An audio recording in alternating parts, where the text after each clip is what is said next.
अवसर मेरे को मिला, आज तक नहीं मिला, आज मिला कि कुछ बात में अपना एक्सपीरियंस बता कि जीवन में सबके साथ परमेश्वर का एक इनकाउंटर होता है। परमेश्वर के साथ एक अलग स्टोरी चलती रहती है सबके जीवन में। तो जैसे बाइबल है, ऐसे बाइबल में बहुत सारे कैरेक्टर है और उन सबके एक अलग अलग स्टोरीज है। पर आज हम सीखेंगे कि सबकी स्टोरी तो हम देखते हैं, पर जो मेन स्टोरी है वो यीशु मसीह की है, मसीह जीवन की।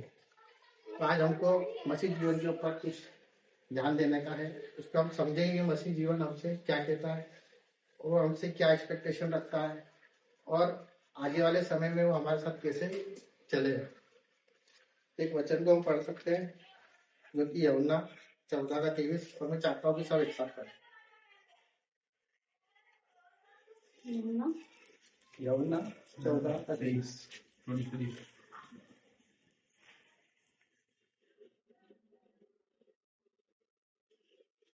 यीशु ने उसको उत्तर दिया, यदि कोई मुझसे प्रेम रखेगा तो वो मेरे वचन को मानेगा और मेरा पिता उससे प्रेम रखेगा और हम उसके पास आएंगे और उसके साथ वास करेंगे। हालेलुया।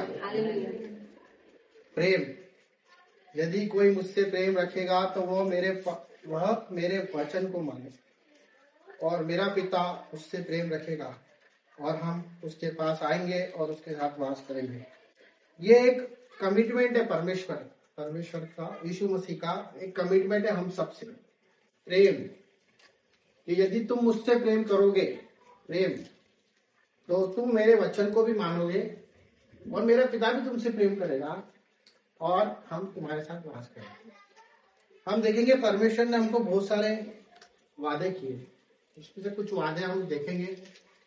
जैसे उसने हमको करौली के क्रूस में सारी आशीषें दे दी थी। उसने वहां कहते सब कुछ कंप्लीट पूरा हुआ। उसने हमें चंगाई दी, कहते हैं कि यीशु के कोड़े खाने से हम हो गए हैं। धन और महिमा परमेश्वर की ओर से आती है। हम कहते हैं अच्छा घर, अच्छी जिंदगी वो देता है, अच्छी नौकरी, बच्चे, हर एक आशीष प्रभु ने कंप्लीट कर दी। किनके लिए?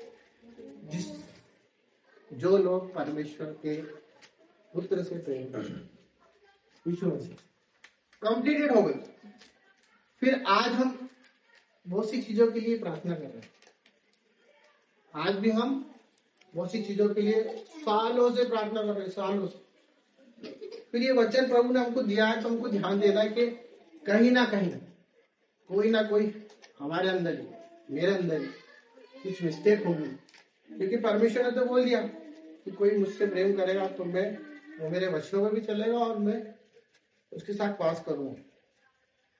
तो वो जो क्यों है ना, वो हमको खटता है, विशेषकर मुझे, कि वो क्यों वो आशीष हमें नहीं मिलती है, क्यों वो चाबी आज हमें नहीं मिलती, जबकि परमेश्वर ने बोला कि सारी चीज तेरे लिए खोल रखी है। वो चाबी हमारे पास नहीं है, वो लॉक लगा हुआ है। परमेश्वर हम प्रार्थना करते हैं, वो कवर्ड में सब कुछ है, धन, महिमा, आशीष, अच्छी जिंदगी, दीर्घ आयु, अनंत जीवन, हर एक वो चीज, स्वर्ग का द्वार, हर एक बात प्रभु ने उस की को हमारे लिए दे दी थी। आज हम देखेंगे वो प्रतिज्ञा देने के बाद भी वो चाबी हमारे पास नहीं है। मैं आशा करता हूँ कि परमेश्वर आज इस वचन के द्वारा वो की हमको मिल जाए, हमारे सवालों का जवाब मिल जाए और हम वो दुनिया की तरह न रहे और हम परमेश्वर के प्रेम को जान लें। पर उससे पहले हमें अपने आप से कुछ बातें करनी है, क्योंकि जरूरी है कि वचन की तरफ ध्यान दें, अपने आप को जांचे। क्या केवल यीशु का नाम लेना ही सब कुछ होता है? कि सिर्फ हम यीशु का नाम ले रहे हैं और लेते जा रहे हैं और हम कह रहे हैं हम मसीह में हैं? तो हमको जानना है कि उसके लिए हम जीते भी हैं, पहला। दूसरा हमें देखना है कि मसीह का प्रेम मुझ में दिखता है कि नहीं दिखता है।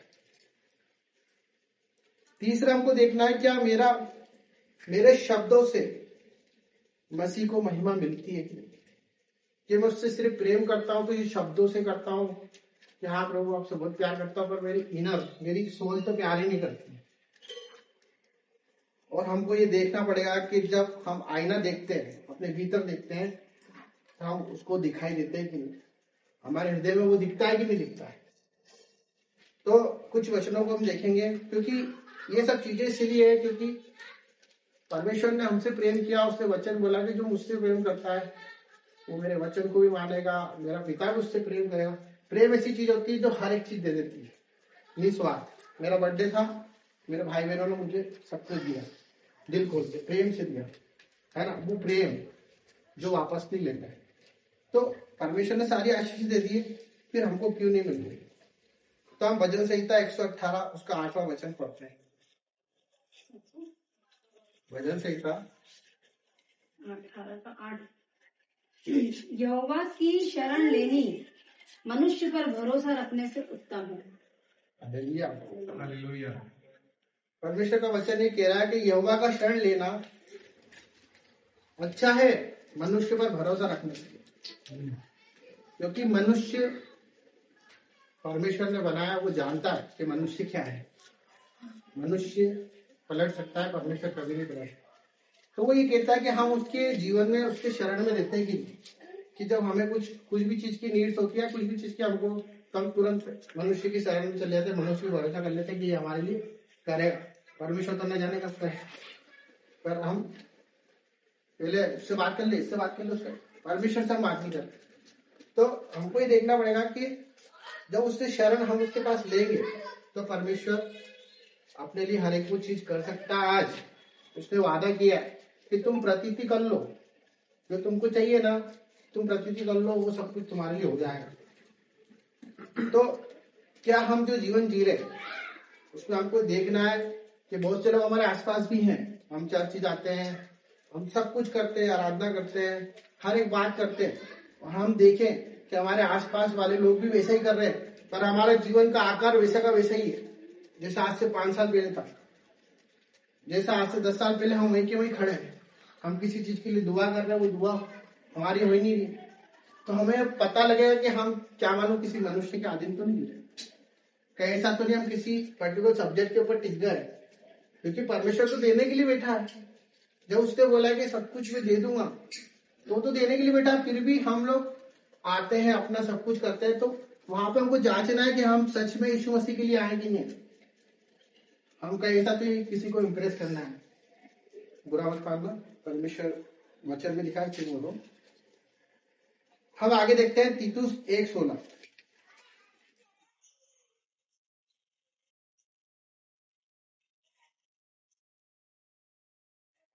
वे कहते हैं कि हम परमेश्वर को जानते हैं, पर अपने कामों से उसका इनकार करते हैं, क्योंकि वे घृणित और आज्ञा न मानने वाले हैं और किसी अच्छे काम के योग्य नहीं। हालेलुया। परमेश्वर का वचन ये कह रहा है कि हम परमेश्वर को तो जानते हैं, पर उसके कामों को करते कि नहीं करते। वचन तो हमने सुन लिया, वचन में लिखा है कि अगर तेरे पास 2 रोटी है तो एक जाके दे क्या, तेरे पास 2 कपड़े हैं तो दूसरा दे दे। अगर तेरे पास जो भी है ना, तेरी कुवत नहीं है भाई, वो मैंने दे रखा है, सांस ही चल रही है ना, ये मेरी है, तेरी नहीं है।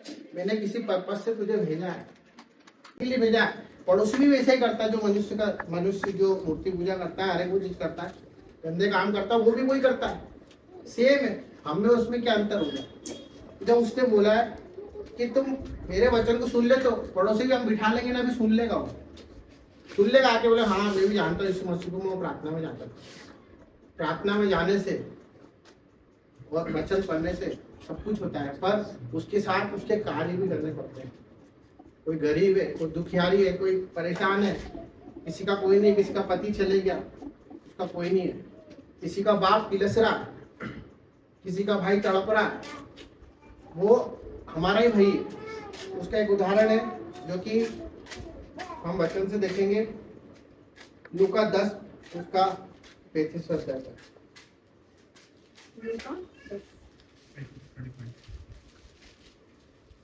दूसरे दिन उसने 2 दिनार निकाल कर, हाँ यही है उसका 30 से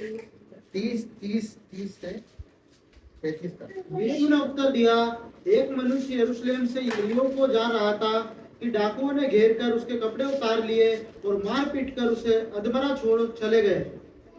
पूरा पढ़ो। और ऐसा हुआ कि उसी मार्ग से एक याजक जा रहा था, परंतु उसे देख के कतरा कर चला गया। इसी रीति से एक लेवी उस जगह पर आया, वह भी उसे देख के कतरा कर चला गया, परंतु एक सामरी स्त्री वहां आ निकला वहां आ निकला और उसे देखकर तरस खाया। उसने उसके पास आकर उसके घाव पर तेल और दाखरत डालकर पट्टियां बांधी और अपनी सवारी पर चढ़ाकर सराय में ले गया और उसकी सेवा टहल की।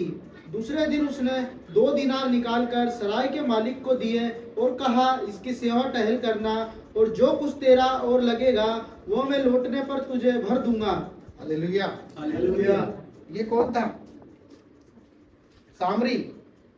सामरी के विषय आप सब जानते, परमेश्वर को नहीं जानता था, जानते थे या नहीं जानता था, पर वो कार्य को जानता था करना, क्योंकि उससे पहले एक याजक आया, फिर लेवी आया। वो याजक कौन? जो आराधनालय में प्रार्थना गृह में रहते हैं, याजक, प्रेस्ट, वो लोग छोड़ के चले गए। प्रार्थना करते थे इसके लिए, पढ़े रहने दो, खून बंद हो जाएगा, है ना, ठीक हो जाएगा अपने आप। नहीं, जो नहीं जानता था उसने उठाया, उसने उसको पहुंचा, उसको लेके गया, उसको अस्पताल में भर्ती कराया और ये भी बोला दूसरे दिन के जो पैसा लगे वो भी मैं दूंगा। फॉर एग्जाम्पल सिंपल दी कि अभी इन्होंने टेस्टिमनी दी थी कार्य करने की, मुझे मालूम मेरे बहन भाई सब इंटरनल करते हैं, पर ये बात मनन किए तो दीदी ने एक बेसहारा को सहारा दिया, समझ दी उसको, बोला कि नहीं तू उठ, तू कैंसर में नहीं है, मैं तेरी प्रार्थना भी करूंगी, तेरे साथ चलूंगी भी सही। हालेलुया। तो वो उदाहरण है कि हम कार्य को भी करें, हम ऐसा ना बने कि भाई इसको भूख की जरूरत है और उसको हम प्रार्थना कर रहे हैं, इसको किसी और चीज की जरूरत है हम वो नहीं दे रहे और उसको उसके लिए प्रार्थना कर रहे हैं। कोई प्यासा है हम बोल रहे हैं कि भाई हम प्रार्थना करनी है, पर उसके साथ साथ हमको उसके लिए समाधान भी निकालना है, क्योंकि परमेश्वर ने हमको बुद्धि दी है, समझ दी है। एक वचन और पढ़ लेते हैं लास्ट के अंत में, यिर्मयाह 23 उसका 16 वचन।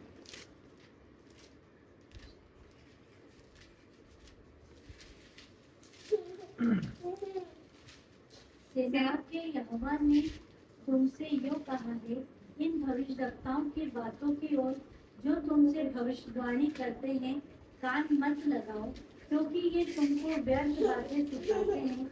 ये दर्शन का दावा करके यहोवा के मुख की नहीं अपने ही मन की बात कहते हैं। हालेलुया। हालेलुया।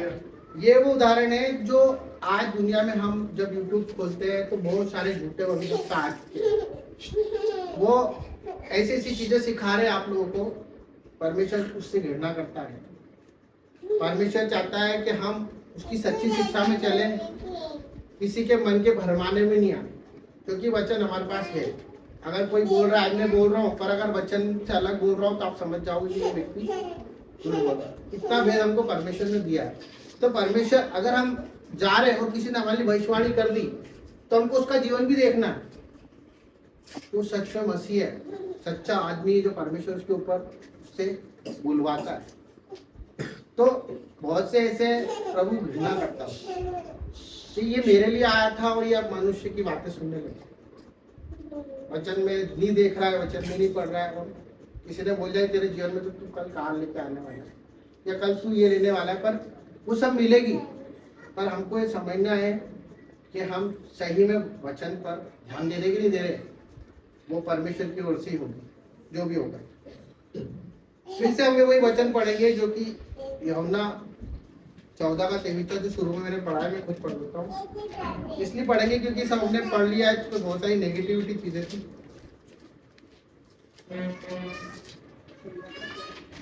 यीशु ने उनको उत्तर दिया, यदि कोई मुझसे प्रेम रखेगा तो वह मेरे वचनों को मानेगा और मेरा पिता उससे प्रेम रखेगा और हम उसके पास आएंगे और उसके साथ वास करेंगे।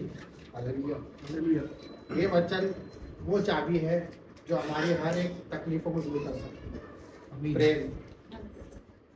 पर हमने हमेशा वचनों में पढ़ा है और हम सबका उदाहरण लेते हैं कि परमेश्वर ने कैसा प्रेम करा, परमेश्वर ने कैसा प्रेम करा। देखो परमेश्वर ने किसी चंगाई दी, आज हम ये भी देखें कि हम उससे कैसा प्रेम करते हैं। क्योंकि उसने कहा कि जो मुझसे प्रेम करता है। आज अगर मैं बाइबल न पढ़ूं, है ना, आज अगर प्रार्थना ना करूं, तो शायद उसके प्रेम को जान नहीं पाऊंगा, है ना। पर अगर किसी कहने में चलता रहूंगा तो परमेश्वर को नहीं जान पाऊंगा। तो मेरे को खुद को तैयार करना पड़ेगा कि उसको मैं कैसे प्रेम करूं। जैसे आज हम सभी लव मैरिज कर रहे हैं, ये नहीं मतलब सभी का लव था, तो हम अगर किसी को लव लेटर मिला या व्हाट्सएप पे मैसेज आया तो हम दिन में 3 बार देख लेते थे, अरे यार मिस यू करा इसने, करा कि नहीं करा, है ना। अभी बाइबल पढ़ना ऐसा हो गया है जैसे कोई पत्थर उठाना भारी। ये परमेश्वर का प्रेम पत्र है, इसको इस तरह से पढ़ो कि आज कौन सी बात प्रभु मेरे प्रेम के द्वारा बात करें। इसको ऐसे ज्ञानवान, प्रभु को ज्ञानवान लोग नहीं चाहिए, प्रभु को चाहिए कि एकदम मेरे प्रेम में चलते रहे, मेरे रस में बहते रहे, है ना। आज मेरी वाइफ है, उसको ये चाहिए वो चाहिए, हम कितना सोचते हैं, बच्चों को ये चाहिए, तो हम बिना सोचे भी समझ जाते हैं कि उसको क्या चाहिए। तो परमेश्वर ऐसा परमेश्वर है जो जाते जाते भी एक पवित्र आत्मा देके गया और बोल के गया कि वो तुमको सब बता देगा, तुमको क्या चाहिए, कैसे करना, और सच बताना अपने अंदर आत्मा से। कि हमारे साथ साथ एक व्यक्ति जो हमसे बात करता रहता है कि नहीं करता रहता, दिन भर करता है ना हमसे। अच्छा, फिर एक परिस्थिति ऐसी आती कि कोई बोलता है कि चल वो काम करते हैं, तो वो अपना हृदय बोलता है मेरे को उधर नहीं आना था, मेरे को लेके जा रहा है उधर, ये काम नहीं करना। वो प्रबलता किसकी है? वो प्रबलता प्रभु का प्रेम है, वो पवित्र आत्मा है जो दिन भर आपसे बातें करती रहती है, और वही बचा के हमको लेके ही सबको। हम तो ऐसे पछड़ गए थे, सबका जीवन ऐसा है, किसी के पिताजी नहीं थे, किसी के माता नहीं थी, कोई हॉस्पिटल से निकला, कोई का सब कुछ खो गया, कोई सब कुछ कहाँ से स्विट्जरलैंड से व्यक्ति आता, मतलब मैं तो नहीं पता कहाँ रहते जाइए अतनगर, मतलब सबकी प्रेम कहानी में देखो आप कितनी सारी चीजें। तो ये सब चीजें ऐसी हो गई थी क्या, आज भैया भाभी मिले ऐसे मिल गए थे, हम ऐसे मिल गए, तुम दोनों ऐसे, कोई ना कोई चीज ऐसी बीच में चल रही थी, वहां हम किसी से पूछते नहीं थे। एक मैसेज भी किसी को नहीं दिखाते थे कि भाई देख ले तो मेरी वाइफ ने मैसेज दिया, दिखाते क्या? तो ये एक है ना इंटरनल बात है, इसको ऐसे अदरवाइज मत लेना प्लीज। ये सिर्फ परमेश्वर का प्रेम है, इसको ऐसे पढ़ो, ऐसे ना स्ट्रेस लेके मत पढ़ो। मेरा एक है ना, इसको आराम से पढ़ो कि बहुत सारे इंसिडेंट्स प्रभु ने बताए उसके अंदर, उससे है ना ये सीखो कि परमेश्वर से कैसा प्रेम उसने किया और परमेश्वर ने फिर उसके लिए कैसा किया। हालेलुया। तो एक लास्ट है जो बाइबल की स्टोरी है, उसमें मत्ती उसका 36 से 50 तक हम पढ़ेंगे, और मैं खुद ही पढ़ूंगा क्योंकि मुझे पढ़ना है। अध्याय कौन सा? मत्ती 26 का 36।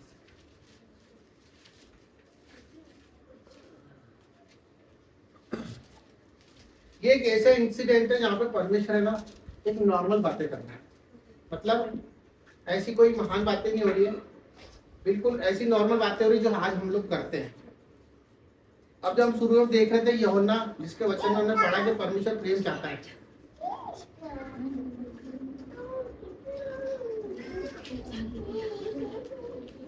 अब परमेश्वर कैसा प्रेम चाहता है ये इस विषय में हमको पता पड़ेगा।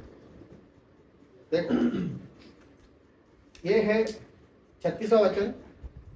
तब यीशु अपने चेलों के साथ गस्तमनी नामक एक स्थान में आया और अपने चेलों से कहने लगा। किससे कहा? चेले कौन है? उसके चुने हुए।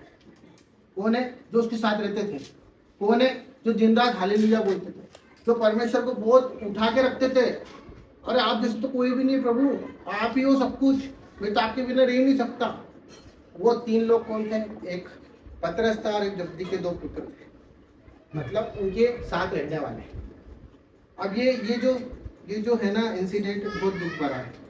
इसके अंदर है ना परमेश्वर बहुत अपने दिल से ऐसा व्याकुल हो रहा है इस परिस्थिति में। जब वो था, जब उसके साथ कुछ बीतने वाला था, उसको नहीं पता था कि मेरे साथ क्या क्या बीतेगा। तब उसने कहने लगा, यहीं बैठे रहना जब तक मैं वहां जाकर प्रार्थना ना करूं। Hallelujah, hallelujah. मैं मेरे मित्रों को लेके गया हूं और मैंने बोला, भाई तू कुछ नहीं कर सकता ना, आज मेरा दिन अंतिम है भाई, मेरे लिए बैठे रहे 2 घड़ी वहां बैठ जा, बस 2 घड़ी मेरे को हिम्मत मिलेगी। है ना, मैं प्रार्थना करके आता हूँ। क्योंकि हमेशा बहुत सी उन्हें पत्नियां डरती है, अरे वो वहां पर वो मैं नहीं जाऊंगी उस कमरे में, तुम यहाँ खड़े रहो। होता है ऐसा, होता है ना कि अरे यार वो थोड़ा सा अंधेरा में वहां नहीं जाऊंगी, तुम खड़े रहो। ऐसा परमेश्वर का हृदय था उस समय में कि है ना, मैं प्रार्थना करके आ रहा हूँ, तुम यहाँ रुकना। वो पतरस और जब्दी के दोनों पुत्र उसके साथ ले आए और उदास और व्याकुल होने लगा। यहाँ पे साफ लिखा है, परमेश्वर जब प्रार्थना करके आया तो वो एक उदास मन से आया। तब उसने उससे कहा, मेरा जी बहुत उदास है। वो परमेश्वर जो हमारा भार उठा रहा है, वो परमेश्वर जो हमारे दुखों के लिए तैयार है मरने के लिए, वो परमेश्वर यीशु मसीह क्या बोल रहा है, मेरा मन व्याकुल है, मैं उदास हूँ। होता है, हर एक व्यक्ति जब उसका बीतती है ना तो बहुत उदास होता है, पर उस समय वो कुछ नहीं चाहता है। उस समय चाहता है कि कोई उसका हाथ पकड़ ले तो भाई कुछ नहीं होगा तेरे साथ, है ना। उस इंसिडेंट में प्रभु साफ साफ बोल रहा है कि हे प्रेम करने वालों जो वो हैं चुने हुए, मेरा मन बहुत उदास है, यहाँ तक कि मेरे प्राण निकले जा रहे हैं। मतलब वो प्राण वहां निकले थे वो अलग चीज है, ये प्राण निकले जा रहे हैं मतलब कि मैं बहुत, मेरी जीविका अलग है, मेरी आत्मा अलग है। मैं आज उस स्थिति में नहीं हूँ जब मैं लोगों को चंगा करता था, उस स्थिति में नहीं है, मैं दुख की स्थिति में हूँ। आज मैं तुमसे एक्सपेक्टेशन रखता हूँ, है ना, तुम यहीं ठहरे रहो, मेरे साथ जागते रहो। हालेलुया। क्या प्रेम मांगा, तुम मेरे साथ जागते रहो, है ना। फिर वो थोड़ा और आगे बढ़ा और मुंह के बल गिर गया। अब मुंह के बल कौन गिर सकता है, वो जो लोगों को खड़ा कर रहा है वो मुंह के बल गिर गया। वो यीशु मसीह जो लोगों की पीड़ा झट से ठीक कर देता था, वो मुंह के बल गिरा और गिरने के बाद भी उसने प्रार्थना की। प्रार्थना की, हे मेरे पिता, यदि हो सके तो ये कटोरा मुझसे टल जाए। हालेलुया। ये कटोरा टल जाने का मतलब क्या, एक बुरी परिस्थिति उसके ऊपर आ रही थी, वो ये नहीं चाहता था कि प्रभु ये चीज को हटा दे मेरे से, टल जाए। टल जाए मतलब यहाँ तक कुछ पोस्टपोन हो जाए, यार थोड़ी देर के लिए कुछ देखो, कुछ इसका एक अल्टरनेट कुछ मिल जाए। प्रभु आज नहीं, मैं तो तेरे वादे पे टिका, कुछ अल्टरनेट मिल जाए, मतलब कोई ना कोई ऐसा रास्ता मिल जाए। पर परमेश्वर तो भी जैसा तू चाहता है वैसा ही हो, जैसा तो भी मैं चाहता हूं वैसा नहीं, परंतु जैसा तू चाहता है वैसा ही। मतलब अगर तू मेरे लिए को रास्ता निकाल रहा ना तीसरा, फिर भी तेरी इच्छा से निकालना, है ना। मैं ये भी बोल रहा हूँ, जब करूंगा तो मैं वादा तो पूरा ही करूंगा। मैं व्याकुल हो रहा हूँ, मैं तड़प रहा हूँ, मैं गिर रहा हूँ और मेरा खून, मेरा पसीना खून बन रहा है। उसके बाद उस व्याकुल स्थिति में भी परमेश्वर फिर आता है। फिर उसने चेलों के पास आकर उन्हें सोता पाया और पतरस से कहा, क्या तुम मेरे साथ एक घड़ी भी नहीं जाग सके। हालेलुया। ये तकलीफ है प्रभु की। वो क्या बोल रहा है, एक घड़ी नहीं जाग सके। वो दिन रात उनके साथ रहते थे, वो उनको रोटी तोड़ के खिला रहा है, सब कर रहा है, जमाने भर में लेता फिर रहा है। वो बोल रहे एक घड़ी जाग जाना मेरे लिए भाई। वो सो गए, पतरस सो गया। फिर भी परमेश्वर ने उन्हें क्षमा किया। क्या तुम मेरे लिए एक घड़ी भी नहीं जाग सके। ये टोंट थी प्रभु की, वो कुछ बुरा नहीं चाहता था, पर उनको उन्होंने बता दिया कि तुम एक घड़ी भी नहीं जाग सके।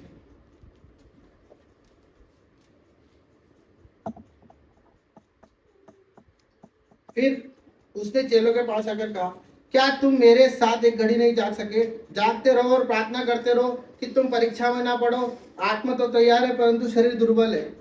यहाँ पे परमेश्वर साफ साफ बोल रहा है, क्या मैं तो पड़ गया हूँ परीक्षा में, ऐसा ना हो मेरे साथ तेरा भी क्रूस होगा। जागो और प्रार्थना करो, क्योंकि मैं तो परमेश्वर के वादे पे टिक गया हूँ। तुम भी जागो और परीक्षा में न पढ़ो। और उनको वहां पे भी प्रभु ने एक वर्ड के द्वारा समझाया कि जो आत्मा ना तुम्हारे दिन भर बोलती रहती है, परमेश्वर हमसे प्यार करते हैं, परमेश्वर आपके है, प्रभु ये अब तेरा शरीर तेरे साथ नहीं दे रहा है, क्योंकि तू दुर्बल हो गया, तू दुर्बल स्थिति में आ गया, क्योंकि नींद हावी हो गई।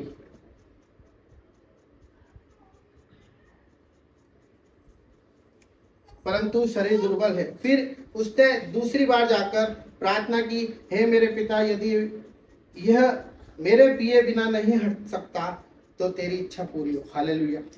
या परमेश्वर ने बोल दिया कि आप ठीक है, एक्सपेक्टेड जो भी आप बोलोगे वो मैं पी लूंगा उसको। तब उसने आकर उन्हें फिर सोता पाया, क्योंकि उनकी आंखें नींद में भरी हुई थी। कौन थे वो लोग? कौन? मनुष्य नहीं थे वो, प्रभु के सिलेक्टेड लोग थे वो चुने हुए थे। वो प्रभु ने 12 को प्रेरित किया, अभिषेक किया, उनका सब कुछ किया, उनको दुष्ट आत्मा निकालने की ताकत दी थी, सब कुछ दिया था। वो लोग थे जो दिन रात प्रभु प्रभु करते थे कि प्रभु ज्ञान की बातें तो आपके पास है, हम आपको छोड़ के कहाँ जाएंगे, अनंत जीवन तो आप ही देते हैं प्रभु। और आज अनंत जीवन की बात आई तो नींद में भरे पड़े थे। उन्हें छोड़ फिर चला गया। ठीक है, फिर तीसरी बार प्रार्थना करने गया। तब उसने चेलों के पास आकर उनसे कहा, अब सोते रहो। हालेलुया। यहाँ पर परमेश्वर उस दर्द में, परेशानियों में भी बोला कि अब ठीक है, अब तुम सोते रहो, क्या काम क्यों तुम, बहुत प्रेम की बातें की, पर सोते रहो, परंतु सोते रहो और विश्राम करो।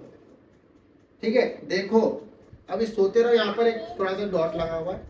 इसका मतलब कि प्रभु ने उनको एक टोंट मारी है कि सोते रहो, विश्राम करते रहो, चलो फिर भी मेरे साथ चल के देखो क्या मेरे साथ क्या क्या होएगा। यहाँ आगे वचन में लिखा है कि देखो घड़ी आप पहुंची है और मनुष्य का पुत्र पापियों के हाथ पकड़ा जाता है, और चेले देखो मेरे पकड़ने वाला निकट आ पहुंचा है। पकड़ने वाला निकट आ पहुंचा है। अब पकड़ने वाला कौन था और पकड़ाने वाला कौन था? और पतरस कौन था जो 3 बार इनकार करता था? ये कौन थे? ये सब साथ में रहने वाले थे। तो परमेश्वर ने वो बताया कि सब बोलते हैं प्रेम करना बहुत कठिन है, परमेश्वर से प्रेम करना बहुत कठिन है। अब पकड़ाने वाला क्या कर रहा है? देखो, एक तो सो रहा, एक मुर्गे की बांध के पहले 3 बार मना कर रहा, और प्रभु ने उसको बोला मैं तो प्रभु तेरे से पहले आऊंगा, आपको ये दिक्कत होगी ना तो मैं खड़ा हो जाऊंगा, है ना? वो व्यक्ति था। और ये पकड़ाने वाला कौन है? आगे हम पढ़ते हैं, वो ये कह ही रहा था कि यहूदा जो 12 में से एक था आया, उसके पास प्रधान याजकों और लोगों को, पुरोनियों को, और बड़ी भीड़ तलवारें और लाठियां लिए हुए आई। उसके पकड़वाने ने उन्हें संकेत दिया था कि जिसको तू चूम ले वही उसे पकड़ लेना। और तुरंत यीशु के पास आकर हे रब्बी नमस्कार, और उसको बहुत चूमा। Hallelujah, hallelujah. मैं हालेलुया प्रभु के लिए बोल रहा हूँ, क्योंकि प्रभु का प्रेम देखो कैसा है। अब वो कौन था चूमने वाला? यहाँ पे प्रभु ने उसको है ना समझाया, वो आगे और ऐसे ये वर्ड लिखा, देखो यहाँ पे बहुत चूमा, एक बार नहीं, चूमे जा रहा प्रभु को। अब प्रभु ने उसको क्या बोला? हे मेरे मित्र, जिस काम के लिए तू आया ना वो कर, फालतू काम मत कर, है ना? हो गई तेरी भी 30 चांदी के सिक्के में आ गया तू भाई, खत्म। अब जब उसको पकड़ लिया गया तो उनके पास आकर यीशु पर हाथ डाले और उसे पकड़ लिया। इसका लास्ट वचन और पढ़ेंगे 56वां। इसमें लिखा है, परंतु यह सब इसलिए हुआ कि भविष्यवक्ता के वचन पूरे हो। सब चेले उसे छोड़कर चले गए। हालेलुया, भाग गए। अभी तक 3 की बात थी, यहाँ पे साफ लिखा है सब चेले छोड़ के चले गए।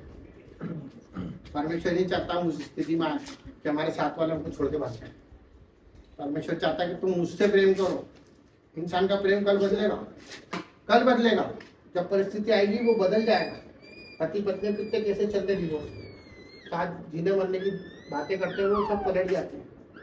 ऐसे बहुत सी चीजें, बाद में भाई बहन में प्रॉपर्टी की लड़ाई होती है, सब बदल जाते हैं। पर परमेश्वर का प्रेम ऐसा प्रेम है जो कभी नहीं बदलता। तो ये वो चाबी है जो परमेश्वर हमसे चाहता है। क्या उस चाबी को समझे? चाबी क्या है? परमेश्वर का प्रेम। उस प्रेम में चलो। ज्ञानवान बनना अच्छा है, वचन पढ़ना अच्छा है, सब कुछ अच्छा है, पर उसके प्रेम के साथ जब हम करेंगे ना तो सच में, अब जैसे मैं भैया से बहुत प्यार करता हूँ, पर मैं भैया को जानता नहीं हूँ, समझना, भैया की मैं एक्चुअल परिस्थिति नहीं जानता हूँ, भैया से प्रेम करता हूँ, मैं समझ जाऊंगा भैया कैसे। पर अगर मैं भैया को आइडेंटिफाई करता रहूं रोज कि पढ़ के या तो इनने वादा करा, या तो वो करा, ये करा, उससे नहीं होगा। मैं अगर उनको प्रेम करूंगा तो मेरे को मालूम है मेरे भाई मेरे लिए अच्छा, मैं भाई से प्रेम करूंगा, भाई से प्रेम करूंगा तो मेरे को मालूम है कि मेरा बुरा नहीं करेंगे, ये मेरे लिए अच्छा ही रास्ता निकालेंगे जीवन में। तो वो प्रेम ऐसा है जो हमेशा आना, प्रेम ऐसी चीज है वो कभी भी किसी का बुरा नहीं करता। रोड चलते भी हम 10 रुपए दे देते ना, हम भूल जाते कि हमने प्रेम, चलो ठीक है ये अपना नहीं है, सगा नहीं है, पर दे दिया चलो छोड़ो। बहुत सी जगह हम आगे बढ़ चढ़कर देते हैं, है ना, वो हमारे अंदर वो प्रेम ही देते हैं, इनको देता ही नहीं है कोई, है ना। एक छोटी स्टोरी है लास्ट, इस पूरे वचनों के बारे में एक छोटी सी स्टोरी जो मैं वो से लिख के लाया। वो स्टोरी ये कहती है, एक बहुत गरीब था, वो किसी दुनियादारी को नहीं जानता था, पर रोड चलते चलते एक मजदूर था, मतलब वो समझ लो बिल्कुल ऐसा व्यक्ति था जिसका है ना, समझ लो ना कोई उसका आव था ना भाव था ना, उसके जीवन में कोई उद्देश्य था। और वो चल ही रहा था, इतने में उसको रोड पे एक हीरा मिल जाता है, एक हीरा उसको मिल जाता है, पर उसको उसकी कदर, उसको पता नहीं है क्या है क्या नहीं है। तो जैसे हम पूछते हैं ना, तो वो एक जोहरी के पास चलता है, जोहरी के पास जाके खड़ा होता है और उससे बोलता है कि ये हीरा देखना 2-5 रुपये मिल जाए तो, है ना। वो शौक करता, वो बताता अबे इसकी कीमत मैं नहीं आंक सकता, जा राजा के पास जा। जो राजा है ना वो बताएंगे देखो इसकी कीमत मैं नहीं बता सकता, ये हीरा मैंने पहली बार देखा। तो राजा के पास जाता, जब राजा के पास जाता है तो उसके याजक उसको ले जाते हैं कि हीरा लेके आया है। फिर राजा भी एक जोहरी को बुलाकर उससे घिसवाता है और पूछता है, तो बोलता है महाराज आपकी पूरी संपत्ति भी दे दोगे ना तो इसका मोल नहीं है, ये अनमोल है। तो राजा बोलता है ये तो मैं किसी भी कीमत में चाहिए, किसी भी कीमत में दे दो मेरे को। अब कहानी में ट्विस्ट आता है कि उसके पास आते हैं, वो बोलते तेरे को क्या चाहिए, राजा सब कुछ देने को तैयार है, तो एक काम करना, सुबह आना नहा धो के और तेरे लिए द्वार खुला पड़ा रहेगा, और तेरे को जो भी लाना ना यहाँ से ले जाना, कोई तेरे को मना नहीं करेगा। पर राजा से आना, तो वो जाता है और सुबह नहा धो के चल के चलो आज तो, और एक चीज उठा लूंगा मेरे जीवन में जो नहीं है वो सब ले लूंगा, क्योंकि हीरा था मेरे पास, और वो हीरा देना चाहता था इसलिए। तो जो राजा रहते हैं उसके वजीर वो सियाने रहते हैं, वो क्या करते हैं, पहले वाले हॉल में है ना बहुत सारे कपड़े रखते हैं, और ऐसे उसको कपड़े रखते हैं जो उसको कभी नहीं देखे, तो उसकी नजर कपड़ों पे जाती है, और यार पहन के देखता हूँ यार कैसा दिखूंगा, बहुत सारे कपड़े बदलता, आधे घंटे हो जाते हैं, कपड़ा पहन लेता है, बोले ये मेरे फिटिंग का भाई, सुबह का पहर उसका। पर जो उन्होंने शर्त ये रखी थी कि सुबह है ना जब सूर्य उदय होगा ना, अस्त के पहले जो ले जा सकता हो ले जाना, उसके बाद कुछ नहीं ले जा सकता तू। और 1 से 1.5 घंटा कपड़ों में निकाल देता, सेकंड द्वार खुलता है, वो सोचता आगे देखो क्या है, तो वो बहुत सारा खाना, लजीज लजीज खाना, और रात भर का भूखा प्यासा, उसके सामने रबड़ी रसगुल्ले और जो सारी चीजें रख रखी है। बोला चलो यार खा भी लो, अभी तो कपड़ा तो अच्छे पहन लिया, खा भी लेता हूँ मैं। वो खा लेता भी है, इतना खा लेता है कि ना हाँ मजा आ जाता है उसको। अब वो राजा के याजक शहाने रहते हैं, तीसरा द्वार खोल के बिस्तर ला के रखते हैं और वो भी रख देते हैं, दस्त करके बोलते हैं बोले आओ महाराज आप सो।